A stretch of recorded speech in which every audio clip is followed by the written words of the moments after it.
就是这种电绣的中文字。So I got to meet them.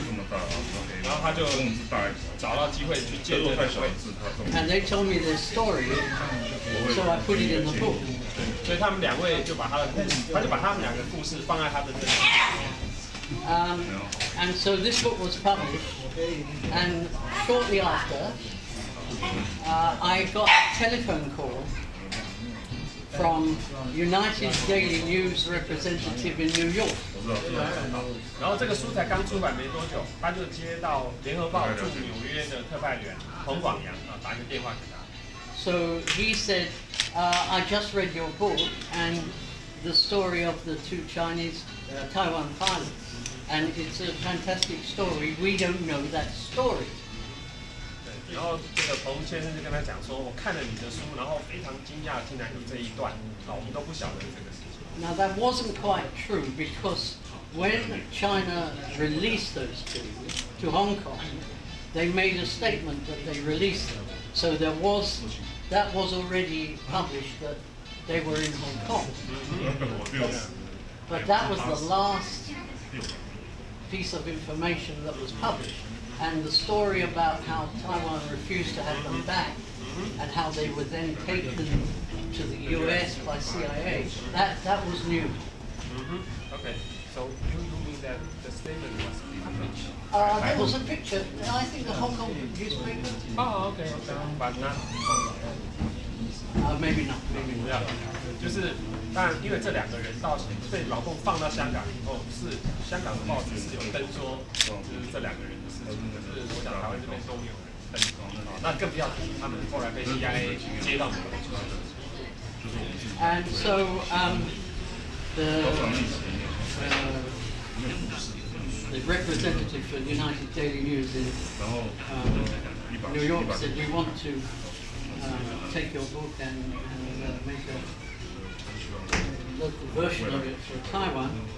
And I smiled because at that time your country had a very bad reputation for copying books. 那当然，他们是说联合报的代表是希望说能够就是签他的授权这样子费用，那当然那个时候台湾还著作权法还没有说很实行，所以我们那时候 copy 了很多外国人。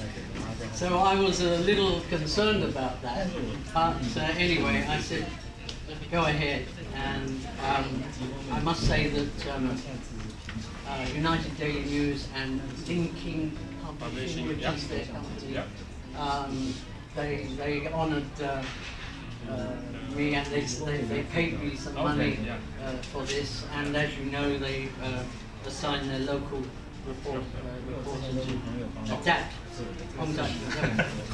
adapt the book. Okay. So that is how this book came. 就是因为联合报的代表跟他就是希望他授权，然后他后来想说，好啊，那结果联合报还真的就是有付他权利金，所以然后这本书的内容就变成，他们就找了翁台生，是一个就是联合报的资深记者，然后翁台生自己也采访了一些黑猫中队的人，就写了这本书。这个书是这样来的。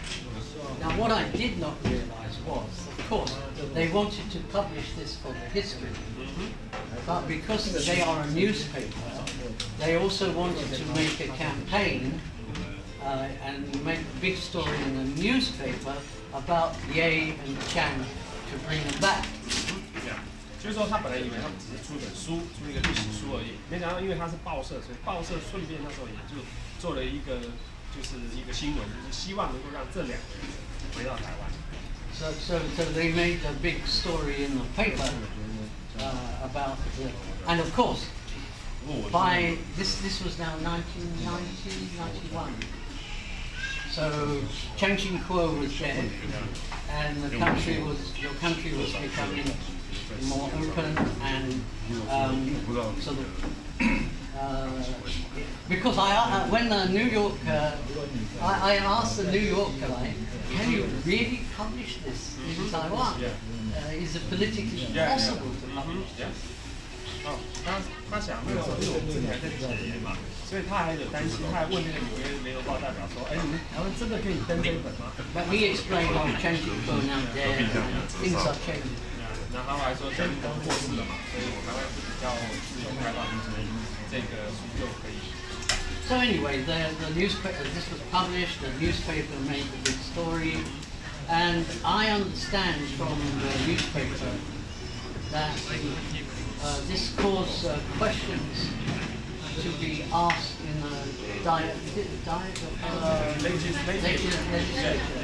Questions to be asked from about to the defense minister.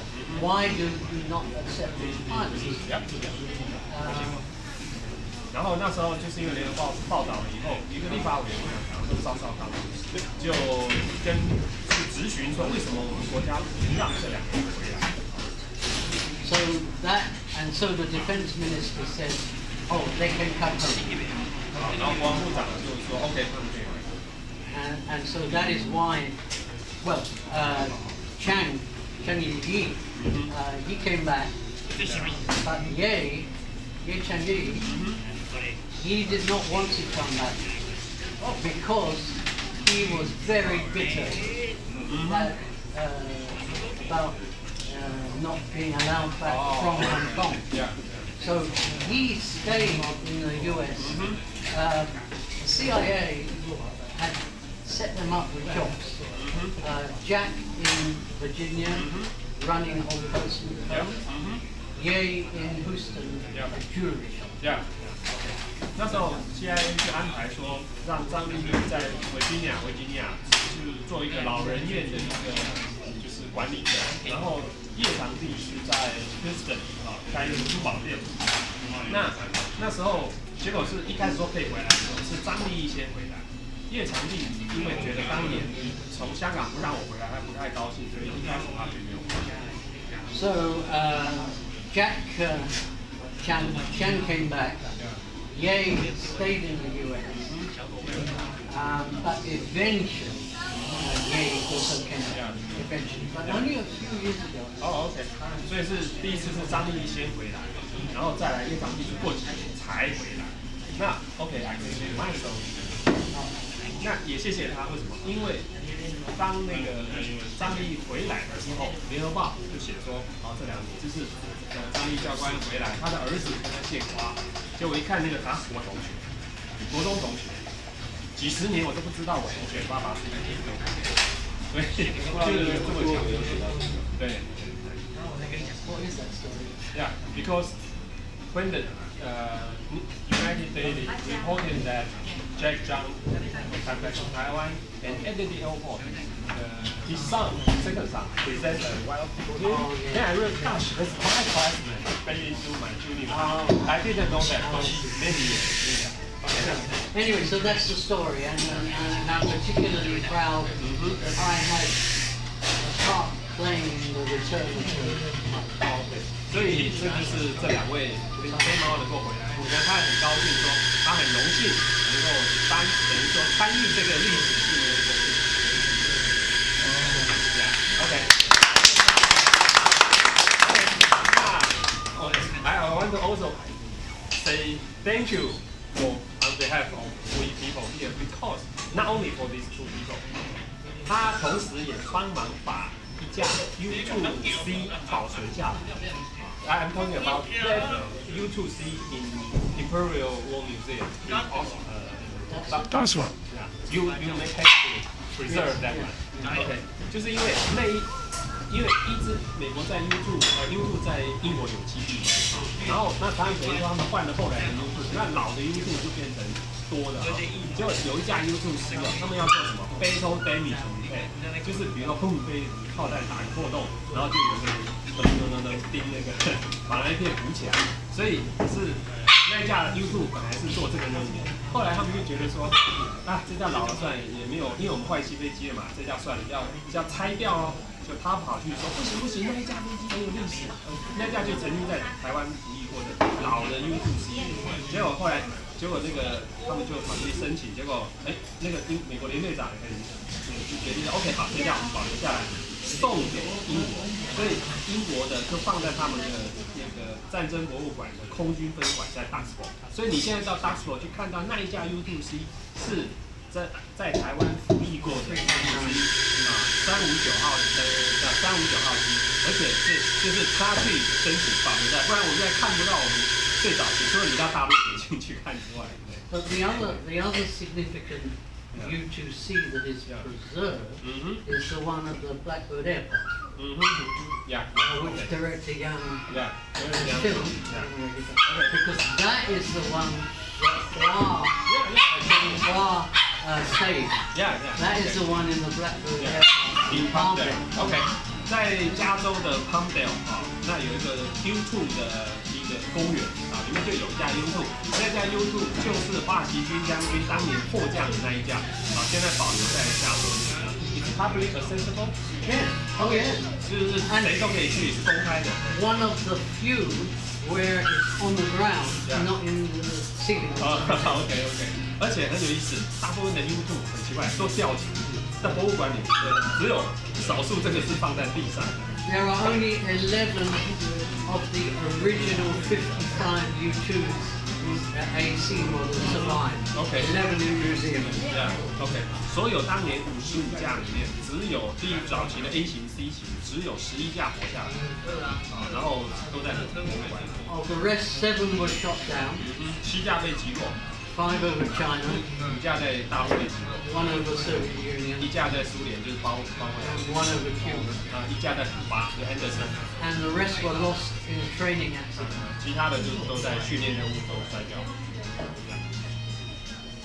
One more How thing. about the story of the Edward? Edward Aircraft base is one kind of captured by Norwegian people. No. I don't think they're so interested in that. But I explained earlier, maybe you should explain in Chinese. I don't think we explained about 329. To some of them, but That was in English, shall we no, do that? yeah, sure. So anyway, this aircraft is the first U-2R, and it's still flying. And this is Very first R model. R model, first R model, 1968. Okay. Still flying. This very one.